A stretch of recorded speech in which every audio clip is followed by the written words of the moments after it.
নমস্কার সকলকে। মা বোনেরা ভালো আছেন? দিদিরা, এত ঠান্ডার মধ্যে বাড়ি থেকে বেরোতে ইচ্ছা করছে না।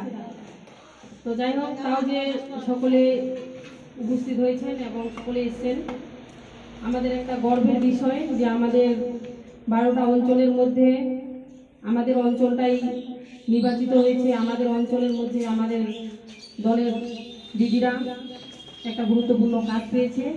এই কাজের যেন তারা উন্নত হতে পারে বা আমাদের সাহায্য করতে পারে। আমাদের মহিলাদের ক্ষেত্রে বিশেষ করে আমরা মহিলা পিছিয়ে পড়া মহিলা, কিন্তু এখন ধীরে ধীরে আমরা পিছিয়ে নয়, আমরাই সামনের দিকে। যে সেক্রেটারি সাহেব বললেন, আমাদের মাঝে উপস্থিত আছেন এখানকার এই অঞ্চল স্টাফ সেক্রেটারি সাহেব, নির্মাণ সাহেব এবং ভিজুয়াল স্টাফ বা আমাদের পঞ্চায়েত সমিতির বা ব্লকের তরফ থেকে হারাদণ্ডা, আবার বিএলডিও ম্যাম এবং উপপ্রধান, সকলকে আন্তরিক এবং প্রীতি শুভেচ্ছা জানাচ্ছি। তো আপনাদেরকে বলবো, যারা এসেছেন বাড়িতে গিয়ে আরো সকলকে খবর দিবেন যে আমাদের একটা সুন্দর প্রকল্প বা সুন্দর একটা কাজ দিয়েছে, যেই কাজটার মাধ্যমে আমরা অনেক কিছু জানতে পারবো বা বুঝতে পারবো।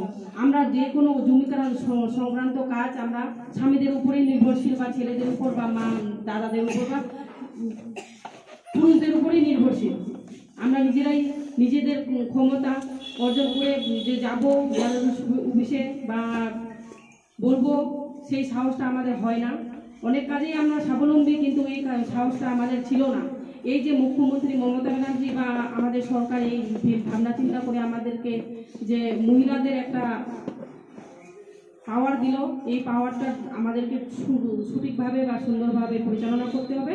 আগামী দিনে যারা আমাদের পিছিয়ে আছে তাদেরকে নিয়ে আসতে হবে, তাদেরকে বোঝাতে হবে যে আমরাও নিজেরা কাজ নিজেরাই করতে পারি।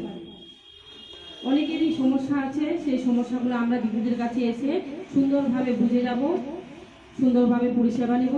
এই বলে আগামী দিনে আপনাদের সুন্দর হোক, ভালো থাকুক, এই কাজটা আমরা যেন এগিয়ে নিয়ে যেতে পারি, এই কথা বলে আমার ছোট্ট কথা শেষ করছি। নমস্কার, বন্দে মাতরম।